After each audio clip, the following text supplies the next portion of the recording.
padomus vai sniedz padomus par attiecībām, es uzskatu, ka to nedrīkst darīt cilvēki, kuriem nav bērni. Kas ir mīļākie lamvārdi, kā man sauc? Notetovējies kroplis gejs.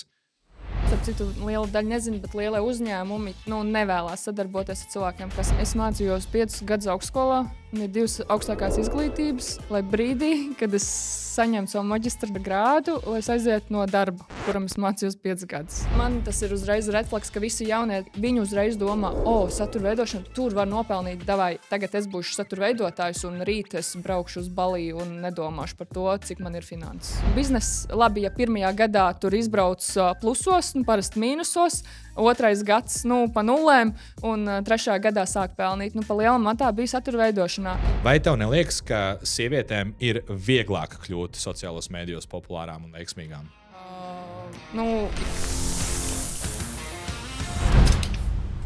Mīļie draugi un draudzenes, esam sveicināti atpakaļ dziļajā piegājienā. Šodien ir diena pirms sieviešu dienas. Viena no skaistākajām dienām gadā veltīta visskaistākajam dzimumam. Un kas tad pie manis šodien ir ieradies? Īsta sieviete dievietēm. Ja es viņu varētu kompresēt vienā manā sievas teikumā, tad tu vari Edī no Amandas sūtīt pilnībā, jebko man viss patīk. Ja? Satura veidošanas, es gribētu teikt, virtuos. Ja? Sieviete uzņēmēja, kas ir ceļā uz savu impēriju. Svaiga māmiņa, jauna māmiņa, enerģiska māmiņa, sieva, apsveicu tevi arī ar kāzām, ar laulību, un jau varētu teikt arī zāles entuziasts. Cerams. Varbūt pēc šodienas. Jā, tā ir. Amanda Līcīte. Sveicināti. Čau. Patīkam redzēt šeit vēl vienu saldinieku. Es tev pasniegšu, es tikšu vaļā no puķītēm. Tas ir mazs žests. Es zinu, ka sieviešu diena ir rītā, bet puķis jau var dāvināt vienmēr. Man jau liekas, es tevi esmu izstudējis pēdējās dienas un iepazinis vēl vairāk, bet gan jau ir varbūt kāds, kas nezina vēl, kas tu tāds esi. Ar ko sākās tavs ceļš? Es esmu satura veidotājs, uzņēmējs, mamma, sieva, kā tu jau minēji. Bet liela daļa nezina to, ka pēc profesijas gan bakalaura, gan maģistra grāds man ir optometrijā. Jā, tas ir redzes aprūpes speciālists, kas īstenībā ir kardināli citādāk no tā, ko es daru šobrīd. Un tā arī sākās mans ceļš. Es sāku pēc 12. klases, nezināju, ko es gribu darīt. Man liekas, tā ir ļoti, 80% cilvēku tā ir. Mēs esam apmaldījušies, un tas sabiedrības spiediens ir tāds, tev ir jādara tas, tev ir jābūt veiksmīgam, tev tagad ir jāpelna tik.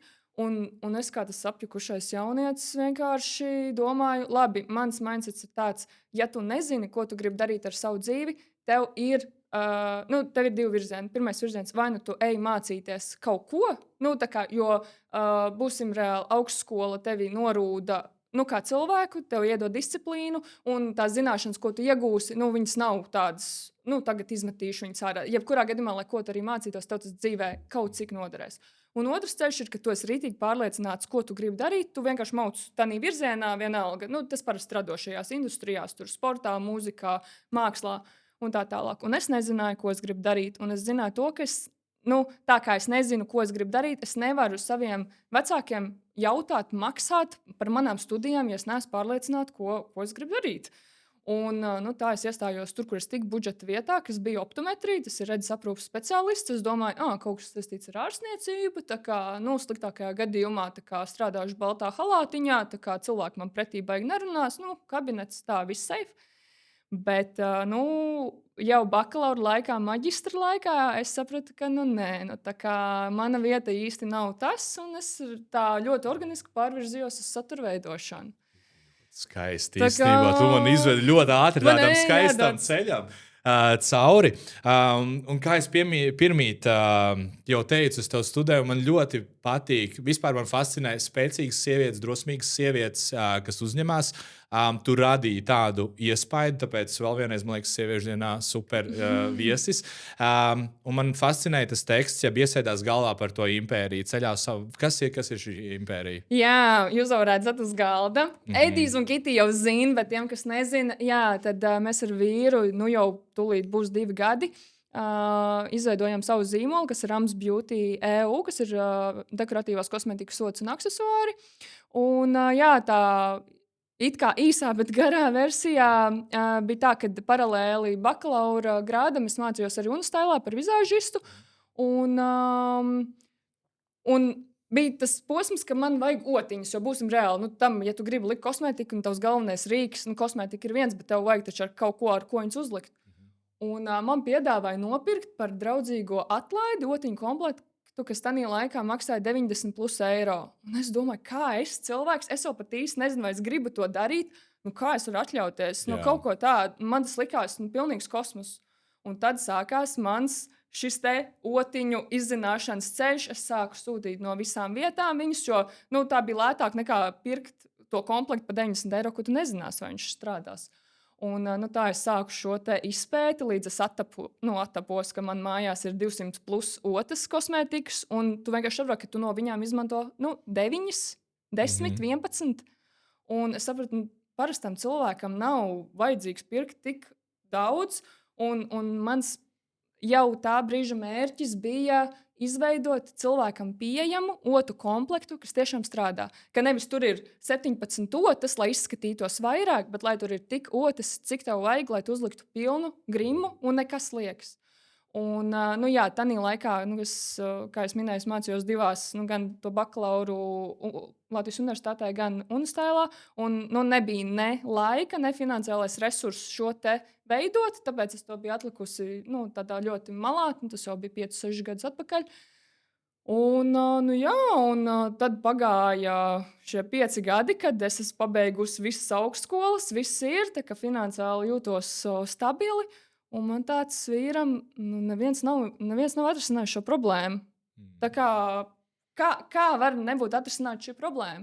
Un tā mēs sākām pētīt visu, un tā mēs jau 2 gadus esam pie šī te.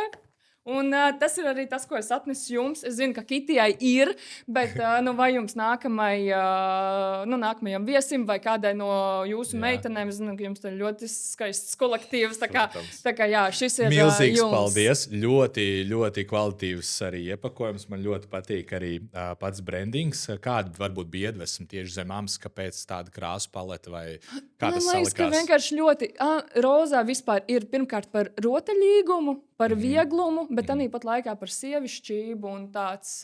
Es gribu, lai tas nav smagnēji. Man vienmēr ir viss, es gribu, lai tas skaisti, estētiski, bet lai tas nav necik smagnēji. Un tā par visu dzīvē. Jā. Pagriežot bišķīt atpakaļ, tu pieminējies par to. Problēma nebija atrisināta, to atrada risinājumu. Man liekas, tas ir viens no uzņēmējdarbības tādiem veiksmīgas uzņēmējdarbības pamata akmeņiem, jeb būvakmeņiem ir atrast risinājumu problēmai. Un redz, tu ilgi sēdēji uz tās domas, un neviens cits to nespēja izdarīt ātrāk. Vai tu, kad sāki veidot saturu vispār, tu kādreiz domāji, ka tu kļūsi arī par uzņēmēju?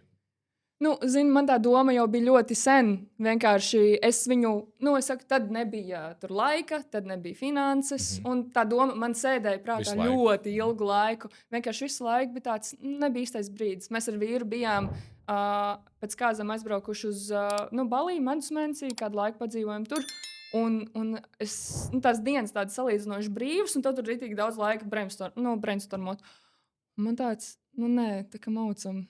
Ir jādara. Īstais laiks ir tagad, pareizi. Un tā mēs sākām, turpat tādā Balī mēs sākām šo te vispār visu to izpētes procesu. Un tas jau bija 2,5 gadus atpakaļ, pat ne vairāk. Un, reāli, tā mēs esam. Nereāli, es arī pirmie tā treniņā teicu, es velku arī daudz paralēlas starp sevi un Kitiju, un arī starp jums abiem. Kā jūs arī viens otru dzenat uz priekšu. Un jūs esat ne tikai partneri dzīvē, bet partneri arī uzņēmēju darbībā, kas ir ļoti skaisti un motivējoši. Kā tev liekas, vairāk jūs darbojaties uz intuīciju vai uz stratēģiju? Šis ir ļoti labs jautājums. Es teiktu, kad man ir ideja, es atbildu par ideju. Dāvis izdomā, kā mēs šito izdarīsim. Saprot, tas ir tāpat Tā ir viņa problēma. Jā, tas ir tāpat. Mums tā īstenībā ir ar visu kopdzīvē. Es pasaku, mēs brauksim uz Balī, mēs apskatīsim šīs vietas. Kā mēs tur nokļūstam? To izdomā Dāvis. Tā kā es saku, es esmu tā gala mērķa cilvēks, un Dāvis ir tas, kas mums palīdz aiziet tur, kur mēs gribam. Tas, man liekas, ir ideāls komandas sadarbības modelis. Jā. Nevis abi divi strīdās par gala mērķi, vai arī abi divi domā, kā labāk tur nokļūt, un tajā pašā brīdī nekur nenokļūst. Ir šī īstenībā ļoti labi, kā tu arī pirmie minēji, un man iesēdās atmiņā, ir jāmāk sadalīt pienākumu, jeb spēlēt uz savām stiprajām pusēm. Tas interesantākais ir tas, ka kaut kādā veidā, lai arī mēs darbojamies dažādās nozarēs, mēs esam saistīti ar sievietes skaistumu. Kaut kādā veidā, vai vairāk vai mazāk, tas ir viens no sievietes galvenajiem ieročiem, ir šis skaistums, šis estētika. Definē, tavuprāt, kas ir skaista sieviete? Manuprāt, skaista sieviete ir sieviete, kas apzinās savu vērtību, un viņa jūtās skaisti savā ķermenī. Tas, kad mums nav, man ļoti nepatīk, kad Instagramā, izteikti Instagramā ir skaistuma standarti. Tas ir tik relatīvs jēdziens. Kas ir skaistuma standarts? Tev tas liekas skaisti, man tas vispār neliekas skaisti. Un man liekas, skaistums ir tanī, ka tu skaties uz sevi un tev tāds bāc. Man patīk tas, ko es redzu. Un nav būtiski, vai tu sver 50 kg vai tu sver 80 kg. Ja tev patīk, kā tu izskaties, tu jūties labi, tu jūties pārliecināti par sevi. Un manuprāt, vispār es esmu tas cilvēks, kurš uzskata, ka skaistums slēpjas pārliecībā. Ja tu jutīsies labi, tu esi pārliecināts par sevi, un cilvēki jūt tavu enerģiju. Un tas izskats, manuprāt, ir otršķirīgs tur. Es tev pilnībā piekrītu. Man patīk, ka tu pieminējies par to svaru. Ļoti bieži ceļš sievietes savu skaistumu piesiena kaut kādam konkrētam svaru ciparam. Svars nekad nedefinēs to, kā tu izskaties. Jā, es arī tam piekrītu. Ja mēs varam arī vilkt paralēlus ar bodybuildingu, tu stāvi skaisti ar bikīni uz skatuves, tev nejautās, cik tu sver. Nevienam neinteresē, tu izties labi. Super. Svars var kalpot kā mehānisms, lai sasniegtu savu kaut kādu vēlamo izskatu, bet nekad nepiesiena savu vērtību svaram. Tā kā vēl viena lieta, kur mēs abi divi rezonējam, es to nebūtu gaidījis. Bet mani tas ļoti priecē. Varbūt izved man ātri cauri savai ikdienai. Tev tagad ir, kā es jau iepriekš minēju, tik daudz tituli, tik daudz lietas, ko tu dari, kā izstās vidēji tavu dienu šobrīd? Šobrīd mana diena un mana dzīve ir maziņš cilvēciņš, par ko es esmu rītīgi priecīga. Un es zināju, ka tas mainīs manu ikdienu. Un es zināju, ka es to mazo cilvēku ļoti, ļoti, ļoti mīlēšu. Bet es nedomāju, ka es būšu tik lepna ar titulu mamma. Man tagad es eju, un man tāds pirmais es gribu. Es esmu mamma. Un es esmu tiešām tik lepna par to. Mana diena ir pakārtot šim mazam cilvēkam. Man ir jāsaka ļoti liels paldies vīram.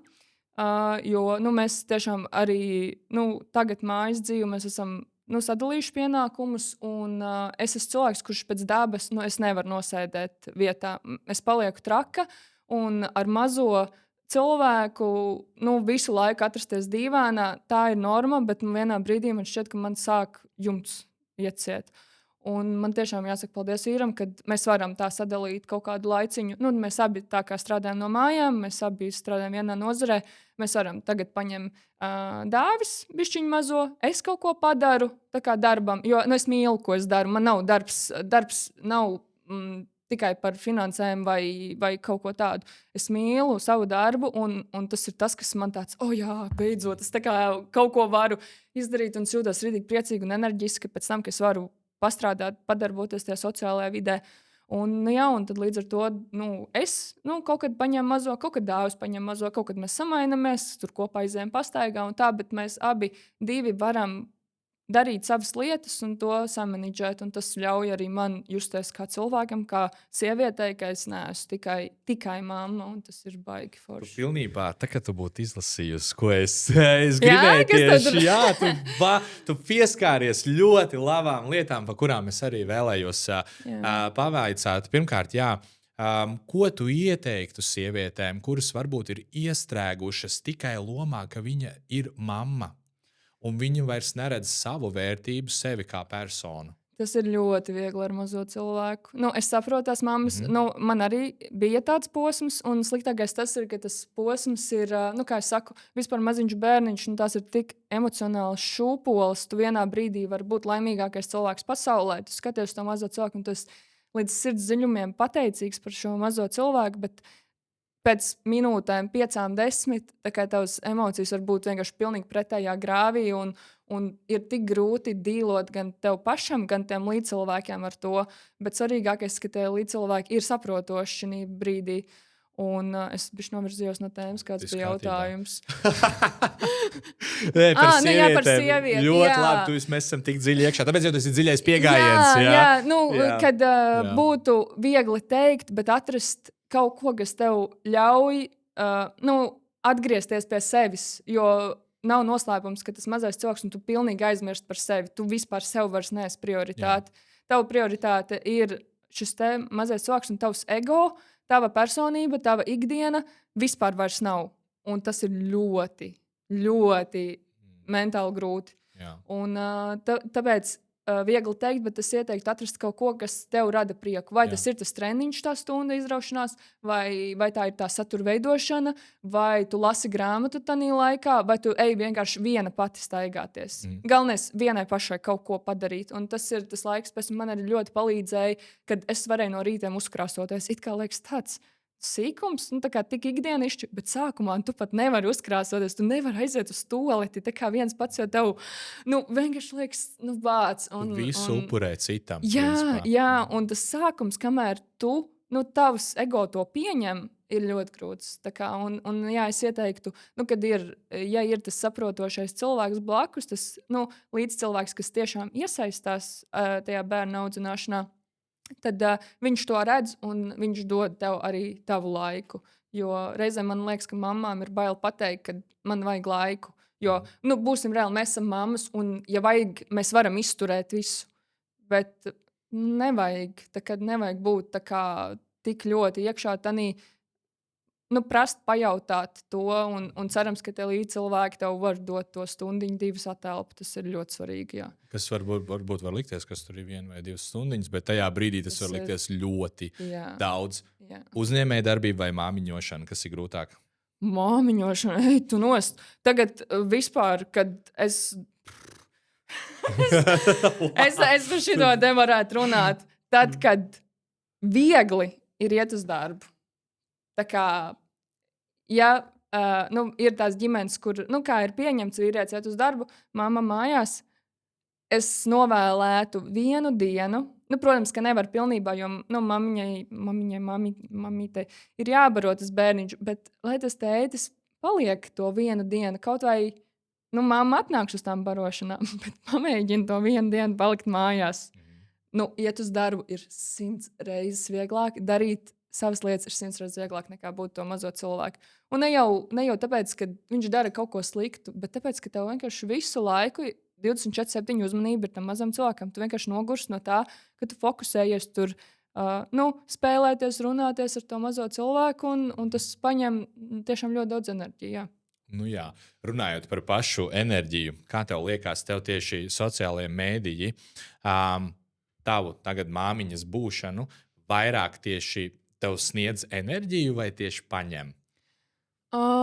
Šis ir labs jautājums. Man sagādā enerģiju satura veidošana. Tas ir, respektīvi, kaut ko iefilmēt, samontēt, publicēt. Pēc tam iet cauri ziņām, tas ir ļoti, ļoti sarežģīti, jo es esmu tas cilvēks, kurš tāpat cenšas atbildēt uz visām ziņām, neskaitot tad, kad ienāk tur, tiešām ir tāds bums, un man pat neparādās tās ziņas reizēm arī tagad pēc dzemdībām, kad cilvēki rakstīja apsveic, es atveru, tagad tas cilvēks kaut ko uzrakstīs, es atveru sarakstu, man tāds, es tādu ziņu vispār neesmu saņēmusi, neesmu redzējusi viņu pirms tam, bet es tiešām cenšos katrai ziņai iziet cauri un atbildēt. Un tas paņem ļoti daudz enerģiju. Tāpēc tagad es lūdzu neapvainojieties, ja es kādreiz jums neatbildu. Vienkārši man nav tam spēka. Un tāpēc tā daļa komunikācija cilvēku paņem enerģiju, bet pati satura veidošana, kas ļoti man patīk, tas man dod enerģiju. Jā. Jā, es varu tikai iedomāties, īstenībā, cik daudz tev ziņas ikdienā ienāk. Man ir 5. daļa no taviem sekotājiem, un man jau ir ļoti daudz. Labi, arī mans darbs ir saistīts ar komunikāciju, loģiski, bet vienalga arī man ir jāskrien ritīgi līdzi, un man pat ir sieva, kas arī palīdz. Bet runājot par satura veidošanu un par darbu, ceļš, ka tu veido saturu, tu nesaņem citreiz komentārus, ej atrod īstu darbu. Jā, ir daļa cilvēku, kas nezina, nesaprot, un tas ir pilnīgi normāli, kad nezinu, ka satura veidošana ir darbs. Tas ir darbs, tas ir īsts darbs, un es it kā to cenšos pozicionēt, bet es neuzspiežu cilvēkam saprast to, ko mēs darām un kāpēc mēs to darām. Kad mums bija Omīts vēl, tad man arī Omīte prasīja, lai es pastāstu, ko es izdaru. Un man tāds reklāma. Reklāma. Tā ir vieglāk pateikt. Jā. Tāpēc tā laika cilvēkiem izskaidrot, kā strādā no mājām. Nesaprotu, kāpēc es pirmdien esmu mājās. Kāpēc man nav starpība, vai ir pirmdiena vai ir sestdiena? Kāpēc man nav starpība, vai ir otrdienas 10 no rīta vai sestdienas 11 vakarā? Jo es varu strādāt jebkurā no šiem laikiem. Tas tā, bet... Jā, satura veidošana ir darbs. Tas, protams, ir, jo es arī citreiz ik pa laikam, nezinu, kritiku komentārus, kā tā īsti nav kritika, bet citreiz kāds vienmēr ieraksta, atrod īstu darbu, jā. Tajā pašā laikā nezinot, kad mēs ar Robertu, jā, taisam saturu tikai tad, kad man ir mans pamatdarbs. Mēs taisam saturu, reāli saturu spēlē, mēs vēl esam jauni, vismaz es. Mēs to darām brīvajos brīžos. Jā. Tas ir naktis, tas ir brīvdienas, mums ir vēl darbs, un es strādāju no pirmdienas līdz svētdienai, mēs strādājam plus saturu veidojam pa virs. Bet tā ir tāda, man liekas, cīņa, ko tu citiem neieskaidros. Nav vērts, un to nevajag saprast visiem. Tā kā ir, un arī, piemēram, satura veidošana, es uzskatu, ka satura veidošana, ja tu esi satura veidotājs, ja tu pelni no satura veidošanas, tā ir baigā disciplīna. Tāpat arī kā jums. Jūs pelnat pa lielu no tā, ko jūs izdarat. Jums neviens algu nemaksā. Un ir cilvēku tipi, kuri var būt paši sev priekšnieki, kuri var pamosties sestdienas 7 no rīta un atnākt uz darbu un izdarīt to, kas jādara. Bet ir cilvēki, kuriem vajag priekšnieku, kuriem vajag, kas saka, nebūs bonus, ja tu nebūsi darbā. Pareiz. Un viņiem vajag no 8 līdz 5 iet uz darbu, un tas palīdz viņiem labāk performēt un būt režīmu viņiem vajag. Un tas ir normāli 2 ceļi, 2 dažādi cilvēku tipi. Jā. Vienkārši nevajag nosodīt vienu vai otru. Abi 2 mums ir vajadzīgi. Cilvēki, kas strādā abās jomās. Un, tāpēc es uzskatu, ka nav jāsaprot. Protams, es arī tagad nevaru iedomāties, ka es iet no 8 līdz 5 uz darbu. Bet tas jau nenozīmē, ka tie cilvēki ir sliktāki. Galīgi nē. Jo tiešām es arī nesen runāju ar vienu klienti. Viņa arī ir bijusi jau ilgāk uzņēmēja, un viņa tieši tagad iet studēt, lai iet atpakaļ. Viņa grib vienkārši būt medicīnā, strādāt normālu darbu, lai visi tie papildus stresu un to slogu viņi to nevēlas. Jā. Tāpēc, citi dara, ļoti bieži tiek runāts par soli, ka tu no standarta darba pārlec uz uzņēmēju darbību, bet ļoti maz runā par otru. Tā kā pārējie. Kas arī pilnībā normāls variants ir. Es uzskatu, ka tā ir vieglāk dzīvot, jo tev izmaksās konkrētā dienā algu, tu saņemsi tik, tu menedžē. Es domāju, jums tāpat katrs mēnesis jūs varat prognozēt kaut kādu summu, bet principā viņi staigā. Viņi nav tagad saņemsim tik un tik. Tā kā tas ir tāds... Cik sastrādās, tik būs. Jā, tas ir. Un citi vēlās, man liekas, tā atšķirība ir tā, cik ļoti tu vērtē savu brīvo laiku. Ja tu tiešām gribi brīvo laiku un nesatraukties viņā, tad varbūt standarta no 8 rītā līdz 5. Jā, un tad, ja tu neesi atradis savu to aicinājumu, kas tev ļautu strādāt. Piemēram, jums ļoti patīk zāle, jums ir čili atnāk sestdienā, svētdienā. Man patīk veidot saturu, man ir arī čili. Protams, nevienmēr, bet ir normāli iefilmēt. Tā kā sestdienā vai svētdienā to saturu. Un mums darba laiks, mums nebeidzās darbs 5 vakarā. Nemaz. Runājot par darbu un par saturu, sākumā tavs vīrs bija tā kā Instagram vīrs. Viņš tev palīdzēja ar saturu. Varbūt visiem pārīšiem, kas klausās, kā konvertēt, ja tu esi sieviete, kā pierunāt, lai vīrs vairāk fotografē, vairāk filmē. Zinām, man ļoti paveicies ar vīru. Nu, tā kā es nezinu, es tiešām uzskatu, ka man izbira laimīgā loze, un ļoti liela daļa no maniem panākumiem un tā, kura šobrīd esmu, ir dāvī nopelns. Un, jau sākotnēji, arī tad, kad es sāku satura veidošanu, tas jau nebija tā, es tagad esmu pārliecināta, es esmu satura veidotāja, viss man tagad būs klienti. Ne, taču sākumā vispār nekas no tā nebija. Es tikai dāvim stāstīju, ka es gribētu to darīt, bet ka man ir bail un nezināju, ar ko sākt un kā. Un dāvis saka, bet kas ir sliktākais, kas var notikt? Tev vienkārši pateiks nē. Un man kaut kā ritīgi iesēdās tas mindsets, kas ir slikti? Tu vienkārši saņems nē. Bet tu būsi mēģinājis, tev nebūs nožēla par to, kā būtu bijis, ja es būtu pamēģinājusi, vai ja es būtu uzrakstījusi. Un tas riktīgi man iesēdās, un jau sākot ar to, viņš man palīdzēja ar to pārliecību.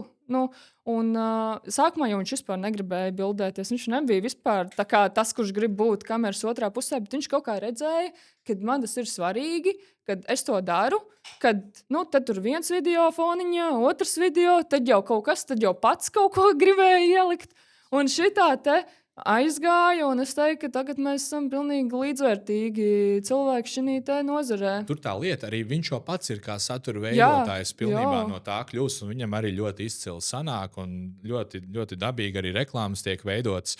Un viss pārējais, kā jums abiem, pēc cik jūs arī abi darbojaties, arī sanāk katrs pa sevi un strādājat arī kopā, kā jūs saglabājat romantiskās attiecības?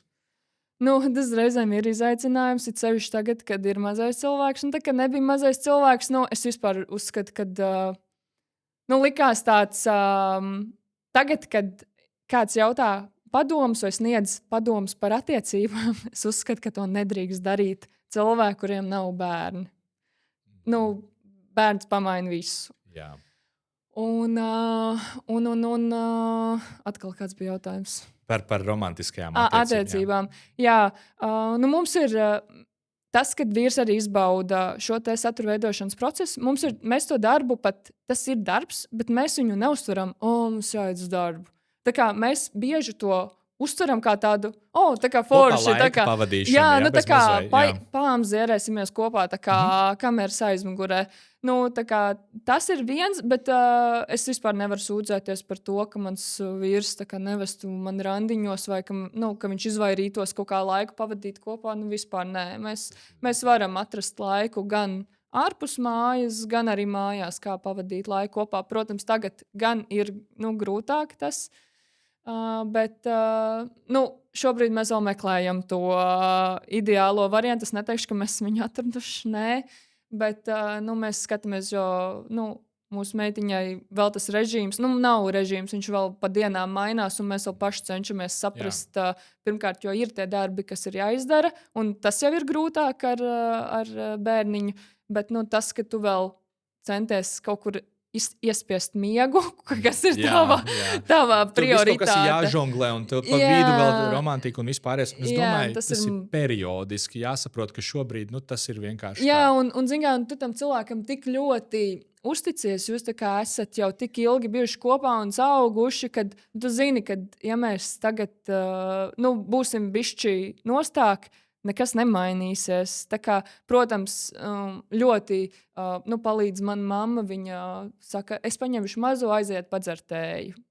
Tas ir ļoti jauks. Es ļoti novērtēju to, kad mamma saprot, ka ir jau jāuztur, jo visa epicentrā tagad ir mazais cilvēks, bet primāri jau jūs esat viens otram un ir jāuztur tā jūsu saikne. Un tas ir baigi. Tas ir skaisti. Mammai arī taisnība. Mammai vienmēr ir taisnība. Īstenībā, jā. Un redz, tagad arī tu esi mamma, un tev arī vienmēr būs taisnība. Redz, tu esi atradusi savu dvēseles cilvēku. Varbūt ašs padoms visām vientuļajām dvēselēm. Kā saprast, ka tas ir īstais? Es nevaru dot šeit padomu. Man liekas, to katrs cilvēks jūt. Tu jūti, ja tev iekšā jau saknē ir kaut kāda baža, kad, vai tu viņam īsti līdz galam neusticies, vai pagātnē ir bijis kaut kas, kas tev neļauj virzīties uz priekšu, vai, kaut kā nav tā sajūta, ka tas ir tavs cilvēks. Jo, man liekas, ja tas ir tavs cilvēks, tu jūti, ka tas ir tavs cilvēks. Jums ir tā. Jā. Es gribēju vēl piemest jautājumu klāt. Varbūt tev ir tāds viens moments atmiņā vai kaut kāds mirklis, kad tu saprati tieši tajā mirklī, viss viņš ir mans. Man jau, mēs no sākuma tur aizbildinājāmies ar labāko draugu padarīšanām, kas bija aizbildinājums loģiski tādā visā. Bet tas, kas man tā atvēra acis, kad viņam, viņš jaunībā, kad mēs sākām tikties, man tikko bija palikuši 16 gadi, viņam 18, tātad jau 10 gadus atpakaļ. Ļoti svarīgi bija draugi. Principā viņš brauca tikai ar BMX, un viņam bija draugi. Un es biju kaut kur tur pa vidu. Un tad vienā brīdī es sapratu, ka ir tāds moments, kad man šķiet, ka es tur esmu kaut kur 3. vietā. Un, tas jau nebija tāds attiecību posms, tāds pirms attiecību posms, pārējais posms.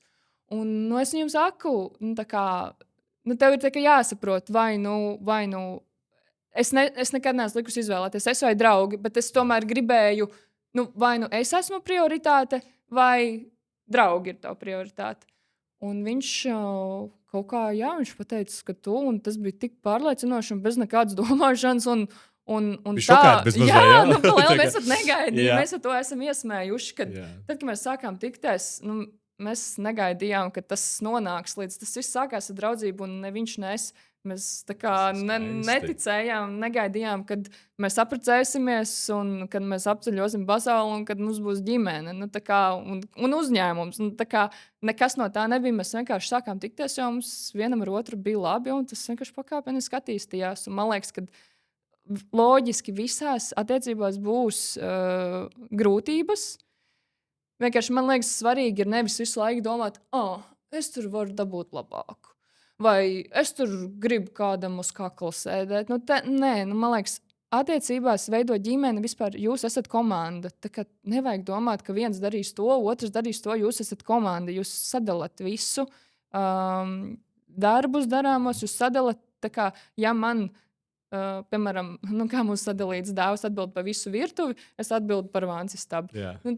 Ja man riebjās mizotos kartupeļus, tad viņš var to izdarīt, ja viņam tas nesagādā galvas sāpes. Vai otrādi, ja viņam riebjās tīrīt putekļus, es noslaucīšu šos putekļus. Tas ir tā kā... Fantastiski. Tā kā puzlīts, jūs viens otru papildināt. Man liekas, ka tas ir svarīgākais, tā kā,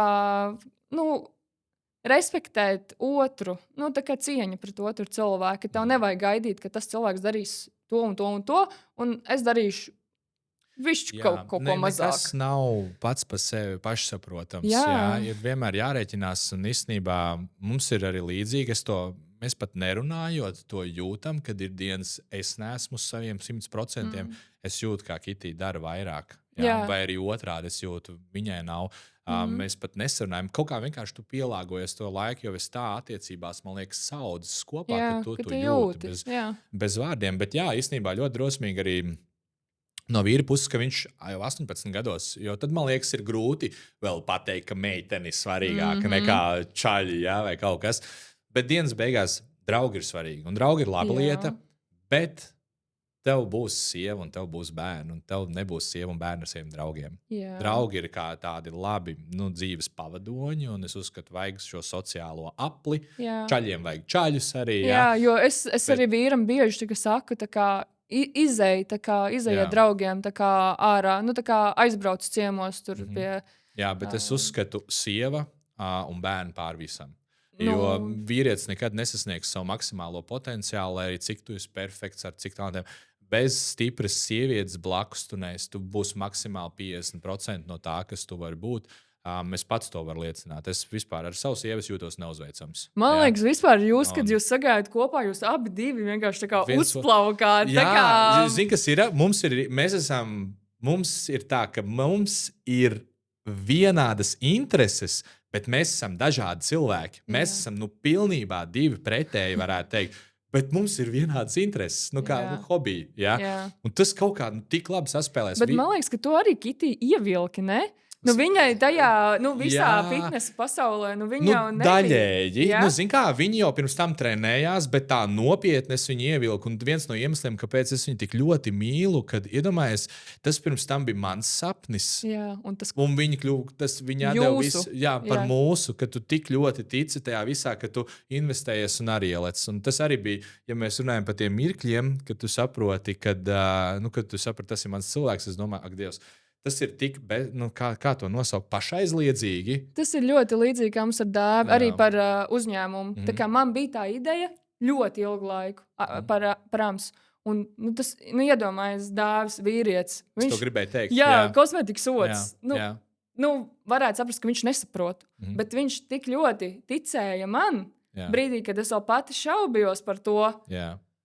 Viņš ticēja, un viņš saka, jā, maucam. Tā kā vajag to ticību. Jā, tā kā darām, un lai gan mēs abi ar galvu sapratām, tas vispār nav gudrākais biznesa modelis. Tā kā gudrākais biznesa modelis ir taisīt produktus, kas cilvēkam beigsies pēc mēneša, un viņš pirks jaunu. Bet mēs uztaisījām produktu, kas tev kalpos tā kā burtiski gadus. Tā kā kas nebūs tā kā, nebūs tavs patstāvīgais klients, jo vienkārši viņam nevajadzēs tā kā, tos produktus atjaunot. Un es saprotu, tā nav gudra biznesa ideja, bet es tik ļoti ticēju tam, ka cilvēkiem vajag šādu te pieejamu komplektu, jo galvenais tā mana vēlme bija kvalitāte un pieejamība. Tā, lai tas cilvēks, lai jebkurš cilvēks var atļauties. Bet tur tā lieta, viņš redzēja, cik ļoti tu tam tici, un viņš tic tev. Un citreiz vajag vienkārši to grūdienu, tā kā pareizajā virzienā, un viss, kā es teicu, uzreiz tu jūties neuzvarams. Un tas ir tik interesanti arī, kā tu minēji, vīrietim, otiņas, tāds bizness, tur ir viņam ir tevi jāmīl.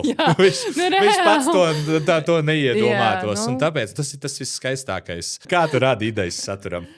Saturam, man ir tā, vispār man ļoti interesanti, tā kā man atnāk, piemēram, ja mēs runājam par klientu saturu, atnāk, piemēram, klients, un man tāds ir. Tā kā man uzreiz tā kā ir, jā, šitā mēs darīsim. Bet, protams, ir klienti vai produkti, kas ir sarežģītāki, un tad ir tas brainstorms. Tad, ja es pati netieku galā, tad es eju pie vīra, un mēs vienkārši metam kaut kādas idejas un ceram, ka tas pie kaut kā nonāks. Kā to apspēlēt cilvēkam uztveramā veidā. Bet man pašai saturs, es runāju, vispār viss mans saturs ir ap to, kas ir man aktuāli. Es neko neforsēju. Es tagad neiešu stāstīt par treniņiem, ja es īsti nesaprotu, ko es daru. Manuprāt, tas ir nepareizi. Tāpēc arī vairāk cilvēki mani bišķiņ par to mēdz aizrādīt, neteikšu nosodīt, kad es varbūt neiesaistos kaut kādos lielos publiskos, kā to pateikt, lēmumos, notikumos. Bet vai vajag? Es to arī nekad nesapratu. Es nekad negribu, lai mans saturs, mana personība būtu saistīta ar kaut kādu drāmu, ar kaut kādām negācijām vai ar lietām, ko es vispār nesaprotu un gudri runāt. Ir tas, ko es gribētu piestarpināt, kāpēc cilvēki grib citreiz fokusēties uz saturu, kas tikai mūs sadala, jeb atdala. Viņi grib dzirdēt tavu nostāju par tēmu, kas sadalīs, vai tavs sekotājs vai kaut ko. Kāpēc jau viņiem nepietiek ar to, ka tu jau dalies ar tik daudz ar savu ikdienu, tu jau ņem visur līdzi, un tu jau pati, tu esi priekšnieks, tu jau noliec savam saturam robežas. Bet citiem tas ir tik svarīgi, bez mazvai, ko tu domā par kāru Ukrainā, ko tu domā tur, ko tu domā tur. Un ir tās, un kā, ir tik daudz ikdienā par ko domāt, un ir tik daudz negācijas, un man liekas, nevajag vēl, tā kā, visi ziņu portāli, ja tevi interesē, tad ej, un man liekas, tu nevari ietekmēt. Kāpēc saka, kad aizliegtās tēmas ir politika, tur, kas vēl tur bija? Visas... Reliģija, pa mūziku arī var labi sastrīdēties. Kāpēc ir jārunā par tām lietām, kas katram mums ir savs uzskats, priekšstats, un lai tas paliek pie mums, man neliekas pareizi iet un sludināt. Tas ir tāpatās kā man reklāmās. Es nekad neteikšu, pērciet šito skropstušu. Nē, tāds nav mans darbs. Es būtu teicis par tavām šīm otiņām, pērciet šīs otiņas. Labi, godvārds. Tās otiņas mums vajag, bet nē. Tas, ko es gribēju pateikt, kad ļoti daudz šo te reklāmas padarīšanu sociālajā vidē uztver tā, ka skatās uz satura veidotājiem ar tādu greizo aci, ka tas ir kaut kas slikts. Pasaka vārdu influenceris vispār tā kā lamu vārds. Tāpēc es pirmie baidījos. Es arī vēl īsti nesaprotu influencerus. Es nekad viņu nedomāju kā sliktu vārdu. Tiklīdz es viņu pasaku, izklausījās slikti. Jā, cilvēkiem ir kaut kāda slikta asociācija ar to vārdu, bet es īsti nesaprotu, kāpēc. Tāpēc es arī no viņa savā ziņā distancējos. Es uzskatu sevi par satura veidotāju, bet būsim reāli. Kaut kādā ziņā mēs visi esam influenceri. Ja tu darbojies sociālā vidē, mēs visi esam influenceri, jo, ja tu rādi to savu ikdienu, tev ikdienā parādās, kādu pienu tu dzer un kādu Nike kreklu tu nesā. Tu influencē pat šādi ja tu darbojies sociālā vidē. Bet tas, ko es gribēju pateikt, ka mans mērķis nekad arī veidojot reklāmas nav bijis tagad pērciet šo produktu. Nē, mans tas skatījums un tas, kā es darbojos, ir atrādīt to, ka ir, piemēram, jaunums, ir jauns pakalpojums vai jauns produkts, un pastāstīt, kāpēc, kas viņam tāds foršs, kāpēc viņš varbūt atšķirās, un kad ir šis jaunums. Un tad jau tālāk, vai cilvēkam tas ir nepieciešams, vai nav nepieciešams, to nolemj katrs cilvēks. Un tāpēc es īsti nesaprotu, kāpēc cilvēkam tik ļoti veidojas šī negatīva asociācija ar reklāmām, ar satura veidošanu. Jo televizorā taču tu skaties filmu, un tur arī sākās reklāmas. Jā. Vai tu skaties Netflix, un tur arī kaut kur reklāmas, vai piemēram, tur izlec, vai YouTube. Tāpēc vajag YouTube skatīties mūsu kanālu. Mēs neesam ieslēguši reklāmas. Mēs gribam, lai pieņemsim mūsu saturu, var nostīties no sākuma līdz beigām. Viss, jā. Vienīgā reklāma rekur, Ams Beauty. Jā. Un tas arī viss, un tā ir negaidīta reklāma. Bet, runājot, man arī patīk, kā tu skaties mazāk par tām negācijām. Cilvēki vienkārši ļoti grib fokusēties uz to slikto, un man liekas, zūd kritiskā domāšana, tāpēc viņiem ļoti interesē, lai tu domā viņu vietā un tu pasaki kaut ko. Bet fokusēsimies uz labākajām lietām, labajām lietām. Man sieva gribēja, lai es tev pajautāju, visu laiku mīļākā sadarbība. Es teikšu, es esmu vispār lojāls cilvēks, ļoti lojāls cilvēks gan par dzīvi, gan arī runāt par klientiem. Un, es teikšu, ka man tiešām sadarbība, kas nav vairs tikai seņo, vairs nav tikai klients, ir drogas. Palielam ar drogām es uzaugu. Es izaugu kopā ar drogām. Tāds bija mans lielais sākums, un vēl šobrīd es esmu vienkārši ārkārtīgi pateicīga. Visi drogas cilvēki, office marketing cilvēki. Kāds drošs brands arī, ko reprezentēt. Es nekad neko sliktu neesmu dzirdējis par drogām. Es vienkārši mums saskan tas skatījums par to, un tas, ka tur vairs nav tikai klients, bet tā ir cilvēcība apakšā, un tas... viss, kad vispār kādas iespējas man viss šis ir devis, tas ir ārkārtīgi. Es teiktu, ka tas bija liktenis. Bija Covid laiks, un es uzrakstīju to pieteikumu. Viņi tieši meklēja satura veidotājus, vēstnešus tie saucās. Kāda ir atšķirība? Pastāst man. Man liekas, ka nav atšķirība. Vēstnesis, ziņas nodevējs. Man liekas, ka vēstnesis varētu būt labāks vārds influencerim vienkārši. Viņi meklēja vēstnešus. Tas bija jau 20. gads, kas sanāk 6 gadu atpakaļ. Un bija tas Covid laiks, un visas lekcijas augstskolā bija attālināti. Man tāds... Kāpēc ne? Kāpēc nepamēģināt? Kāpēc ne? Un tā viss arī sākās. Bet tā lieta, kā tu iepriekš minēji, vairāk nožēlotās lietas, kuras tu neizdari. Jā. Vienkārši mēģini un dari. Jā. Par mēģināšanu un darīšanu. Tā esi daudz satura. Ir kādreiz bijis tā, ka tu esi ielikusi un padomājis, šito labāk nevajadzēja. Jā, agrāk es diezgan spontāni rīkojos. Un, piemēram, ja man bija, arī kad atgriežoties pie tām negācijām, sākumā bija, es vispār tāds ļoti temperamentīgs cilvēks un salīdzinoši nepacietīgs. Bija kāda slikta lieta, maucam iekšā. Tagad, protams, sliktas lietas tāpat notiek, bet es, piemēram, iefilmēju un nevis es uz tādu impulsu lieku iekšā, bet es ļauju paiet pāris stundām, tā kā sev nomierināties, tad es atskatos uz to, vai tiešām šis bija tik slikti, ka tas nabaga uzņēmums vai tas, kas ir noticis, ir pelnīju šo sliktumu, jo mums katram var gadīties. Varbūt bija bišķi slikta diena, un man vajadzēja mazāk, lai kļūtu pavisam slikti. Tāpēc es cenšos ļoti, ja ir ceļš ar labām lietām, es dalos. Tā kā tas, kas man ir paticis un var noderēt, ar to es dalos baigi. Nedomāju, bet ar sliktām lietām. Jā, man ir bijis, kas nožēloja, ka varbūt nebija tik traki. Tāpēc tagad es ļauju sev nogaidīt stundu, varbūt nākamajā dienā pastos vēlreiz. Tā kā padomāju par to situāciju, un tad, ja man liekas, jā, bija galīgi slikti, liek iekšā. Bet tā es ļoti cenšos tā ar sliktās lietas izvērtēt, vai tas ir pelnījis būt vai nav. Jo es tomēr gribu, lai tas mans profils ir, tomēr ar kaut ko pozitīvu jāasociējas. Jā, ir jāatrod labs balanss starp pozitīvo un, protams, arī, ja ir sliktas lietas, viņas ir jāpasaka.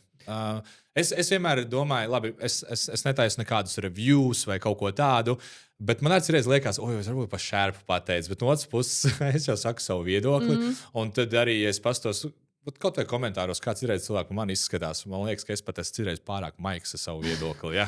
Mums arī kā sociāli aktīviem cilvēkiem bišķi, lai gan reizēm liekas, ka, ja ir runas brīvība vienā virzienā, kāpēc nevarētu būt otrā virzienā? Jā, es vienmēr saku, jā, tas pats. Jā, man liekas, ka, bet es vienmēr savu runas brīvību īstenībā pat sabremzēju.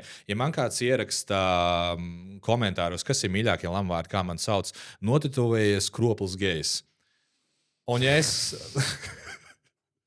Nē, godvārds, tie ir 3, ko es visvairāk saņēmu. Zini, kurš bija mans? Ko no tiem 3, ko tu man... Tu tos rakstiem! Ak, Dievs, jā! Kas tiem anonīmajiem profiliem bija? Tā bija, sorry, netīšām. Es jau domāju, jā. Nē, zini, kāds bija uzmini, pa ko man bija tāds, es neteikšu, ka sliktākais, bet tāds, ko es vispār tā kā, nesasaistīju. Kad... Ko tu esi par sevi dzirdējusi? Jā. Ko vispār tev var sliktu pateikt? Bet klausies. Jā. Kā ar tādām ausīm var filmēt video? To varētu man teikt reāli. Pasties uz manām ausīm. Un man neviens pa ausīm nekad neko nav teicis. Un es skatos uz savām ausīm, un man tāds, kas vainas manām ausīm? Pilnīgi normāli. Ir citreiz, ka tev cilvēks, tā kā iedzeļ kaut kādā, tādā... ka tu tiešām saproti, varbūt tas ir kaut kāds tāds lieta, kas tev varbūt aizskāra, par to tu tā kā bišķi vari aizsvilties. Bet, ja tev pasaka, tad manām ausīm viss ir kārtībā. Es domāju, tev ir jāsatraucās, jo man neviens nekad pa ausīm vēl neko nav teicis. Un pasties uz manām, jā? Tā kā, jā, varbūt tur bija šī devī. Es lasu, un man tāds... Ir, bet ir citreiz ļoti dīvaini. Tā kā tiešām, kas, zin kā, vajag to biezo ādu audzēt, bet citreiz kaut kādas lietas man pārsvarā ir tā, ja man var teikt, ko grib, man ir nav. Bet citreiz pa kītī vai pa kādu meiteni, ko es trenēju, un man tāds, ko gribās atbildēt. Jā, ja ir kaut kādi līdzcilvēki, tas ir vissliktākais. Man arī pa mani, protams, nav patīkami, bet, domā, ko tu gribi pa mani. Tā kā tu uz mani skaties, paldies, ka tev bija tik daudz enerģijas un vēlams ierakstīt man šo te. Vismaz pabaroja algoritmu. Jā, bet, nē. Jā, un tur ir tā lieta, es citreiz gribās tiešām tā enerģija, ko saņem vienā virzienā, man citreiz liekas, tas varētu īstenībā dot tu komentē man izskatu, es varētu atvērt tagad tavu profilu un bam, nolaist. Un, zin, no vienas puses, man tā kā...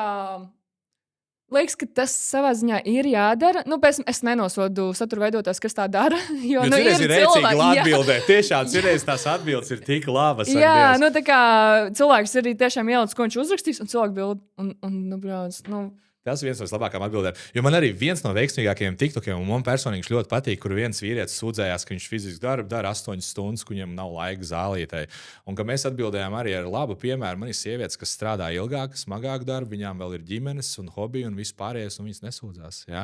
Un tas ir, man liekas, tāda laba nolikšana pie vietas. Ja? Jo kaut kur varbūt vajag mazliet to pretkustību, lai viss nesāk tev kāpt uz galvas. Jā, pretkustību vajag, bet vajag tādu nobriedušāku, nekā tas cilvēks bija pret tevi.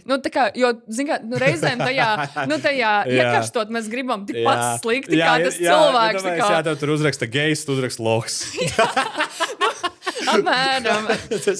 No tāda es cenšos izvairīties, ja es ieraugu to sūdīgo komentāru. Man tāds, labi, stunda paies, padomāšu, ko es gudrāku varu nevis uzreiz maukt, bet ko es gudrāku varu izdomāt.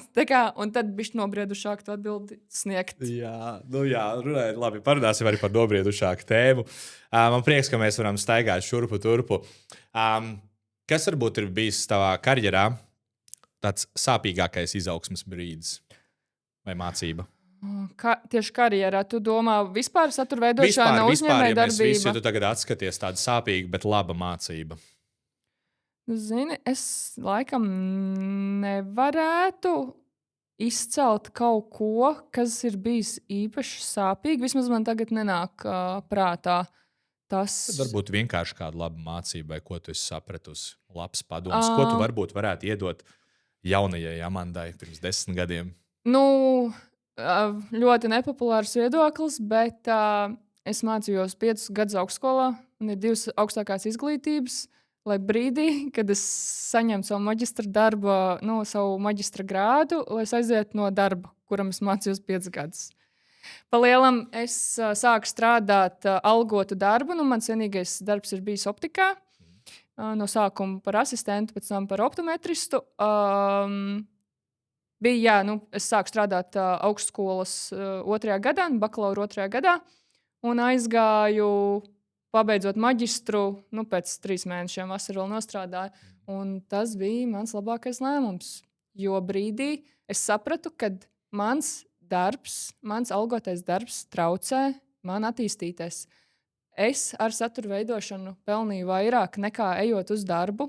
Un es sapratu, ka es pielāgoju savu ikdienu, jo tur bija jāstrādā maiņās. Un es sapratu, ka es varu darīt savu sirdslietu, to darbiņu, kas man ienes vairāk finanses, tikai tad, kad es neeju uz darbu. Un tas bija tāds daudziem nesaprotams solis. Tu mācies 5 gadus, un tu uzreiz aizgāji no darba. Tur kaut kas nesaslēdzās kādam. Jā, bet es esmu cilvēks, kurš, iesāk kaut ko, es vienmēr pabeigšu. Jā, es neesmu cilvēks, kas atstāja pusē, es iešu līdz galam. Un man tā mindsets bija, būsim godīgi, Latvijā drošāk ir ar to diplomu kabatā. Un tas man vienmēr kalpos kā drošības pilvens, tāpēc arī es sākumā teicu, ja tu nezini, ko darīt, izmācies. Pat ja tev neinteresē, tu stulbāks nepaliks no tā, ka tu aizies uz augstskolu. Augstskola iedod disciplīnu, iedod kritisko domāšanu.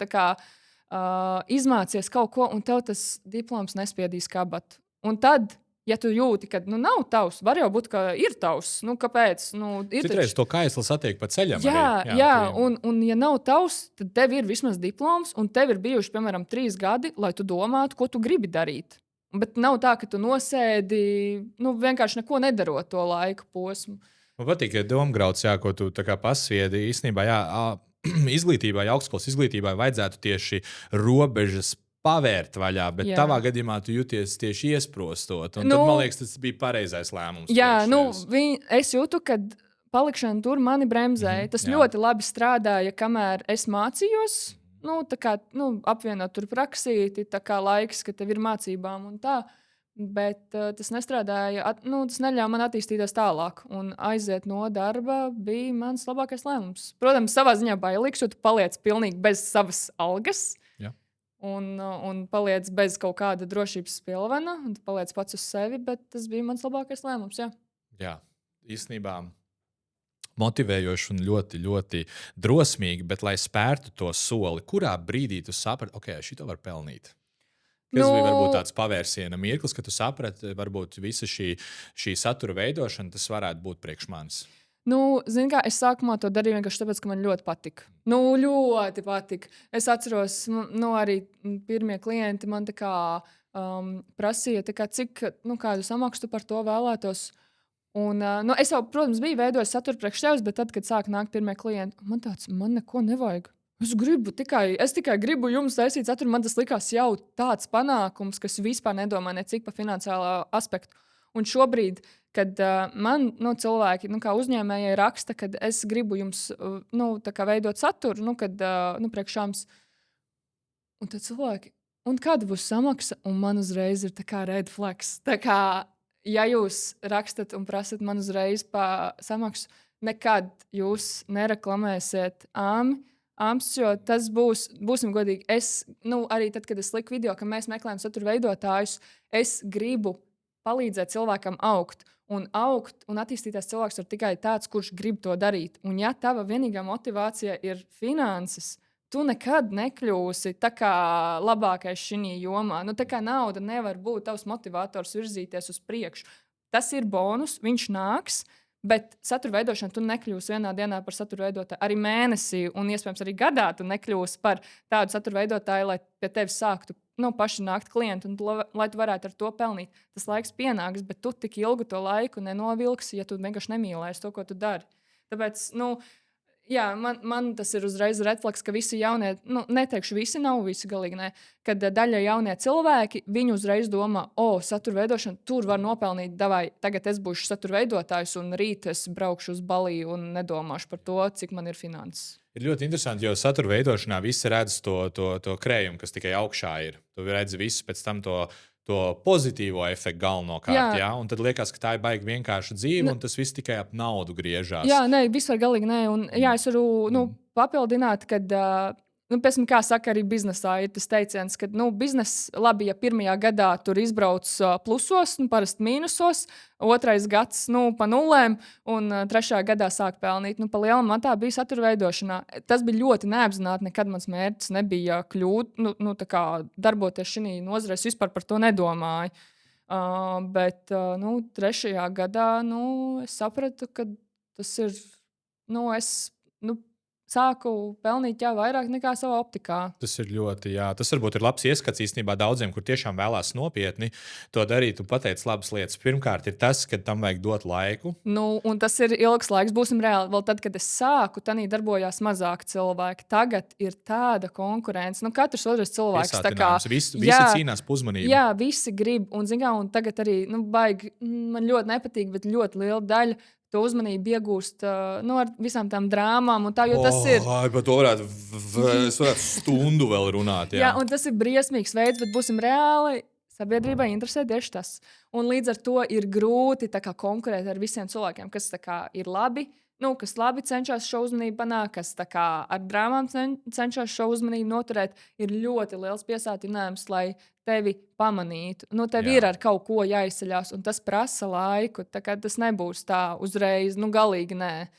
Es varētu papildināt, ir divi varbūt ceļi, kā tu vari izsisties. Viens ir, tu kļūsti nenormāli labs tajā, ko tu dari. Satura veidošana, vienalga, ja tu esi treneris, tu kļūsti par ļoti labu treneru ar labiem rezultātiem. Ja tev nav šis talants tajā kaut kur būt labs, ar ko tu vari forsēt? Drāma. Jā. Un no otras puses, tu jau vari nosodīt drāmu un visu pārējo, bet mēs jau paši viņu skatāmies. Mēs paši viņu skatāmies un barojam. Un tad, kad mēs tiešām beigsim to visu skatīties, tikai tad tas pazudīs. Kamēr tas ir efektīvi, cilvēki to darīs. Jā. Tas ir tāds aburtais loks. Tas ir nevar jau vainot tikai tos cilvēkus sociālā vidē, jo būsim reāli, kas strādā zeltainajā presē, kas strādā tajos pašos televīzijas šovos. Labākie reitingi, diemžēl, bet ir kaut kādām šādām lietām. Īstenībā, tas ir īstenībā pēdējais, manuprāt, kas notur vispār televīzijas šovus virs ūdens, jo tas vairs nav aktuāls saturs. Kā es vienmēr saku, televīzijai vairs vispār nav rokas pulss. Viņi nemaz nezina, ko cilvēki grib. Viņiem liekas, ka viņi zina, ko cilvēki grib, un tāpēc vienīgais, kas notur reitings, ir tikai drāma. Un viņi meklē arī tādus cilvēkus, kas spēj šo drāmu veidot. Marcelīno. Mēs vienīgā reize, kad mēs ieslēdzām televīziju. Es paskatījos, kā saucās šovs pēc šova, un es sapratu. Bez tā cilvēka, lai arī Dievs mīl viņu dvēseli, bet neviens neskatītos. I mean, sorry. Un tas ir, ja tu nespēji radīt interesantu saturu savādāk, tad pie kā mēs nonācām, tā ir drāma. Tieši tā. Tad es gribu vienu provokatīvāku, varbūt ne tik provokatīvu. Es vakar testa veidā, pat cik šis ir dziļais pieejams, es izlaidu šo jautājumu caur savai sievai vispirms. Vai tev neliekas, ka sievietēm ir vieglāk kļūt sociālos mēdījos populārām un veiksmīgām? Jā, mēs ar vīru to visu laiku. Mans vīrs arī saka, sievietēm pieder Instagrams. Tas nav noslēpums, bet mēs liekam pretī to, ka loģiski, ka sieviešu saturs ir pelnošāks, sievietes ir impulsīvāks pircējs, sievietes vairāk spēj asociēt sevi ar konkrēto situāciju. It kā tas ir loģiski. bet tāpat laikā vīriešu tirgus, no kā izvēlēties klientiem, tā kā konkrētu satura veidotājus, ir krietni mazāk konkurence vīriešu vidū. Jo nav, tā kā sievietēm pieder Instagram, sievietes ir daudz, tā kā tur ir plaši, grūtāk arī izsisties, bet vīrieši, protams, viņus skatās mazāk, viņiem varbūt ir mazāka auditorija, bet ja tev ir konkrēts vīriešu produkts vai tas, kas ir jāizceļ tieši vīriešu kārtas pārstāvim, tur tas sortiments, ir Latvijā, es teiktu, ka salīdzinoši brīva niša, jo, būsim reāli, katrs otrais sadarbojas ar kazino vai ar azartspēlēm. Kazino ir azartspēles, tas ir tas pats. Es pieļauju, jā. Vai kaut kā saistīts ar kaut ko, ar ko ļoti daudz, starp citu, liela daļa nezinu, bet lielie uzņēmumi tā kā nesadarbojas ar, nevēlas sadarboties ar cilvēkiem, kas ap sevi vīd drāmu, ir skandalozi, kas sadarbojas ar kazino. Man tas liekas diezgan loģiski. Jā, tas ir pareizi. Tas ir pareizi. Un līdz ar to tas izvēles lokus ļoti sašaurinās. Tāpēc vīriešiem tā ir diezgan brīva niša. Jā. Kāpēc tev liekas, kāpēc Monster enerģijas dzērieni negrib man sadarboties? Tu gribi ar Monster enerģijas? Monster? Jūs zināt, labi, viņiem, man liekas, pat Latvijā nav pārstāvniecība, bet mēs viņus... ko tu zini? Varbūt viņi klausās. Varbūt, kāpēc tu vajag Latviju? Tēmē augstāk. Pareizi nevar tik maz domāt. Tik zemu domāt. Jā. Jūs dzerat Monsteru, jā? Zero Monsterīt bez cukura. Jā, man Kitī piedāvāja. Galvenais kofīna veids, kā mēs viņu uzņemam. Jā, ir Monsterīts. Es kaut kā kafiju maz dzeru. Man kafija tagad ikdienā nefunkcionē. Man visu laiku ir fāzes. Tad ir kafijas fāze, tad ir monsterīšu fāze. Jā. Es kaut kā to kofīnu vajag. Monsteri jūs dzirdējāt? Jā. Tavs mazais zirnīts mājās jau droši vien jau gaida un ilgojās pēc tevis. Tāpēc varbūt jautājums veltīts bērniņam. Jā. Es vakar tik skaisti viņu noformulēju. Jā, ja tavs bērns kādreiz skatīsies tavu saturu, jā, kas ir tas, ko tu visvairāk ceri, ko viņš no tā visa paņems? Es vienkārši gribu, lai tas mazais cilvēks ir laimīgs. Tā kā es pat nezinu, varbūt viņai vispār neinteresēs saturs, un es pilnīgi to respektēšu. Bet es gribētu... Ļoti ceru, ka tā būs. Un mēs arī par Dāvi esam par to runājuši, ka mēs gribam būt klātesoši. Mēs negribam pieļaut situāciju, ka darbs nostājas priekšā tam mazam cilvēkam. Jo būsim reāli, tu nekad nenopelnīsi līdz tādam brīdim, kamēr tev liksies, jā, tagad man ir pietiekoši. Mūsu ambīcijas visu laiku grib vairāk un vairāk un vairāk. Un tas ir normāli. Bet mēs esam norunājuši, un es ļoti ceru, ka mums izdosies pie tā turēties.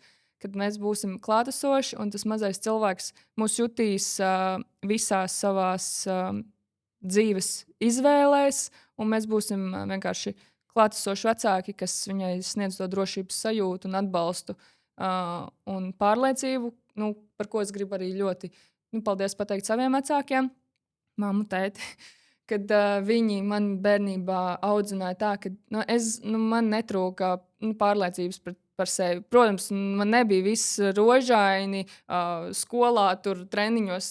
Man arī teica aizved uz basketbola treniņiem, kad es biju 6 gadus vecs un es biju jaunākais cilvēks. Un loģiski, ka vecākās meitenes man smējās, ko es tur tāds maziņš krupītis tur tagad daru. Bet tas, ka man vecāki vienmēr sējuši to ideju, ka es esmu pietiekama, ka es esmu gana laba, ka man nekādas salīdzināšanas, un es ļoti gribētu to tam mazam cilvēkam nodot, ka viņai nevajag nekad gribēt kaut ko mazāk vai būt mazākai vai piekāpīgākai. Viņa ir un būs. Un Skaisti, jā, jūs... Es zinu, tavs tēcis ir ļoti smagi arī strādā, viņam ir zelta rokas arī, tev ir ļoti forša ģimene, arī forša. Tā kā tev tādā ziņā ir paveicies un ir prieks redzēt, kā tu to mīlestību vēlies arī nodot tālāk. Jā, man tiešām man ģimene ir viss mamma, tētis, tā kā bijuši cilvēki, kas vienmēr ir bijuši klātesoši. Protams, viņi abi divi ir smagi strādājuši, lai viņiem būtu tas, kas viņiem ir, bet man nekad nekas nav tā iedots. Vienkārši tā pasniegts. Jā, un es visvairāk novērtēju to, ka viņi man iemācīja darba ētiku. Viņi man iemācīja, ka, ja tu kaut ko gribi, tev ir jāstrādā. Tev neviens to neiedos uz paplātes. Un tas ir laikam tas, ko es ļoti gribētu izbalansēt to starp pasniegšanu uz paplātes un starp to iemācīšanu. Tas man liekas, darboties. ir visgrūtākais. Tāds balans, kas vecākiem ir jāizdara, man liekas, nav viena formula. Es vēl pats neesmu, vēl nav paveicies. Mums vēl nav bērniņš. Mums jau var vēl, viņš tik maziņš, tik unkalīts. Bet es arī vienmēr domāju, parasti ir tā, ja teiksim, ja cilvēkam ir bijusi grūta bērnība, viņš dara visu, lai viņa bērnam būtu laba bērnība, bet atkal šī labā bērnība citreiz rada to apstākļus, ka tas bērns atkal kļūst slings, viņam ir pārāk daudz. Vienmēr liekas, kā tas ir tā pareizā atbilde. Kā mēs ar dāvu smējamies, vismaziņš bērniņš, vispār jebkurš bērniņš, vienkārši dzīve ir eksperiments. Tā kā kas šodien strādāja, rīt nestrādās. Tā kā, un tu vienkārši, un tas, kas strādāja vienam bērniņam, nederēs otram bērniņam. Tā kā, un tas ir normāli, katrs bērniņš ir individuāls cilvēks, un mēs meklējam vienkārši pieeja katram no viņiem. Tam mēs ceram, ka mums izdosies. Ļoti, ļoti skaisti vārdi. Varbūt tev ir jautājums priekš manis kāds? Saturies. Labi, mans jautājums. Es zinu, ka jūs ar Kitiju arī, jūs ejat roku rokā, un man liekas, ka jūs papildināt viens otru, un, kā es teicu, man liekas, ka jūs esat nevis uzauguši, bet atplaukuši viens ar otru. Kādu tu redzi savu tuvāko nākotni, 3, maksimums 5 gadu šķērsgriezumā. Ko tu vēlētos no dzīves, no attiecībām? Ļoti skaidri zinu, es vēlos bērnus. Viennozīmīgi tas ir pats svarīgākais, ko es esmu atradzis cilvēku, ar kurus viņus vēlos. Un es zinu, ka tas būs. Es esmu motivēts, un es esmu motivēts ne tikai iekšēji, arī no Kitijas puses, bet es zinu, ka vēl, lai sasniegtu dzīvē, es zinu, ka man vēl būs tas mazais ķipars, kur dēļ vēl jācīnās vēl vairāk. Es zinu, ka viss vienkārši dzīvē, visas dzīves kvalitāte pacelsies. Es gribu visas savas zināšanas un pieredzes arī nodot kaut kam tālāk, kādam. Es pilnībā, tas ir viens no galvenajiem iemesliem, kāpēc es kaut ko daru. Es vienmēr iztēlojos, man būs bērns, un es varēšu par šito stāstīt kādam. Un viņš ar tādām mazām kājiņām skraidīs apkārt. Varēšu rādīt šito podcastu, es varēšu rādīt visus video, ko mēs esam safilmējuši un sataisījuši. Tas ir visi mani mērķi galvenokārt tuvākie saistās ar attiecībām. Arī tas, kā tu teici, klātesamība pie tām. Tas jau ir kaut kādu pēdējo 1,5 gadu vai 2, pie kā es ļoti strādāju. Es gribu vairāk būt mirklī. Tas nav tikai attiecībās, tas ir darbā, tas ir būt mazāk domāt par to, kas notika vakar un kas notika rīt. Bet tiešām, ja mums ir saruna, kā šeit šobrīd iedziļināties, izbaudīt to visu. Tā kā būt klātesošam, bērnus. Protams, visi mērķi, kas ir varbūt saistīti ar uzņēmējdarbību un visu pārējo, kā es teicu, tas ir pakārtot. Es gribu vēl lielāku, foršāku zāli, vēl vairāk inventāru. Jums būs. Tagad tas ir tikai laika jautājums. Rezultātu un vairāk iedvesmot, parādīt, ka tā iešana uz to svaru zāli nav tikai tā muskuļa audzēšana. Tas īstais muskulis, kas augi te iekšā, un svara zāle tev iedos to pārliecību par to, ka tu esi saimnieks savā ķermenī. Un, ja tu jūties labi un neuzveicams savā ķermenī, tu būsi neuzveicams darbā, attiecībās, visur, kur tu ies ar pārliecību. Tā kā es ceru, ka es atbildēju. Tu uzdevi baigi labi jautājumu, un es nemāku īsi atbildēt. Nē, tas ir ļoti labi, tā kā jau citādāk. Man liekas, mums bija forša diskusija, tāda ļoti forša sarunas veidā. Baigi viegli, arī tā sajūta, tāpēc, ka man liekas, mums ir daudz kas kopīgs, un uzreiz ir tā sajūta, kā mēs jau būtu sen pazīstami, mēs varam atrast vienādus pieturas punktus. Redz, cik forši saldinieki. Tādi mēs esam. Mēs neesam daudz, bet mēs būsim daudz. Es ķinīšu augšā ar Kitiju vēl saldinieks visādus. Ir skaisti sekot līdzi, kā tu audz attiecībās, kā tu audz biznesā. Un tiešām, nedomājies, ja nebūtu tādi sociālajie mēdīji, cilvēkiem nebūtu iespēja ielūkoties citu cilvēku dzīvēs un vienkārši motivēties. Redzēt, pasties, viņi var. Es ceru, ka cilvēks, tas, ko viņš paņem no manis, no tevis, ka cilvēki seko cilvēkiem, tomēr no kā viņš spēj iedvesmoties, kas viņā sēž kaut kādu to labo. Pakustēties, uztaisīt, pēc tam arī, Dāvis teica, viņam ir komanda, un viņš arī teica par to biznesu, kad viņam bija tāds jaunībā, bāc, ja viņi var, kāpēc es nevaru? Tu arī vari. Tas ir vienkārši ej un dari. Un tas, ka mēs baidamies pārkāpt to soli, ko par mums padomās, ja man neiznāks, bet būsim reāli, mēs varam baidīties par visu Bailes dzīvi. ir lielākais grēks. Jā. Man liekas, ar bailēm sākās tik daudz citas sliktas īpašības. Jā? Jā. Tāpēc nekad nevajag baidīties. Dzīve pārāk īsa, vienkārši ņemam, darām. Jā, Pareizi. jo sliktākajā gadījumā to nesanāks. Tur kas tā lieta. notiks? Tā kā... Interesanti, ka mēs pieminējām bailes, jo, kā es tev raksturotu, tu esi ļoti drosmīga sieviete, tu esi ļoti uzņēmīga sieviete. Manuprāt, arī kā tu teici, drosmīga sieviete, ja pārliecināta sieviete, ir skaista sieviete. Jā, tāpēc viss sākās ar to pārliecību. Es nerunāju par iedomību. Es ļoti jūtu atšķirību iedomībai, pārliecībai. Jā. Bet tas, ja tu esi pārliecināts par sevi, cieņpilni izturies pret citiem cilvēkiem, man liekas, ka tā ir atslēga. Super. Abas divas, ne visas trīs kameras tavā rīcībā. Kas ir gaidāms jauns no tevis, ar ko tu vēlēsies padalīties? Bezskaunīga reklāma aiziet. Būs mūsu uzņēmumam tūlīt plānos jauns produkts. Es teiktu, Nē, tas būtu noslēgts. Tas ir vēl process. Es esmu vispār cilvēks, kurš piekopīja. Es nerunāju pirms darbs ir padarīts. Man nepatīk. Jā. Es uzskatu, ka darbi runā skaļāk par vārdiem. Tāpēc es nerunāju to, ko mēs plānojam darīt. Es stāstu tad, kad mēs esam izdarījuši. Un mums būs jauns produkts. Es teiktu, Latvijas tirgū tādu atradusi neesmu. Jūs dzirdējāt, jau bija sneak ļoti labi. Bet būs tiešām produkts, kas noderēs pilnīgi visiem, bet, protams, visiem, kuriem amsotiņas. Ja nav, tad tā, bet vizāžistiem jo īpaši. Kaut kas liels. Jā, kaut kas liels nāks. Līdzi gan Amandai, gan Instagramā AMS Beauty. AMS Beauty EU. Jā, piesakot, ja vēl neesat to izdarījuši. Ja jūs izturējāt arī šitik ilgu podkāstā, piesakojot arī YouTube. Mums jau to vēl esat izdarījuši, kāpēc vēl pie vēlna 60% skatās, bet neseko. Kas tas ir? Kas tas ir? Lūriķi kaut kādi te atradušies. Ja? Klausieties arī mūsu Spotify. Es visu laiku aizmirstu, kas bija vēl Apple podkāsts. Ja kāds to lieto, šautauts visiem 3 cilvēkiem, kas mūs tur arī klausās. Mīļie draugi, ja vajag jums palīdzību treniņos un uzturā, es esmu jūsu īstais čalis, es esmu jūsu komandas biedrs, es gaidu no jums ziņu. Atcerieties par to, ja ir pārsteigums, ka būs pārsteigums 7. Vienmēr ir pārsteigums, un nevar jau izpaust, sādāk tas nebūtu pārsteigums pareizi dzīvē, un dzīve ir pilna ar pārsteigumiem, un īsts pārsteigums bija arī tu šodien šeit.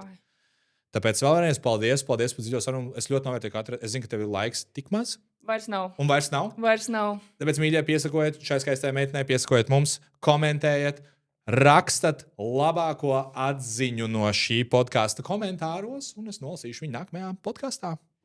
Paldies, tev! Liels paldies, bija tiešām forši. Tiekamies nākamajā. Atā!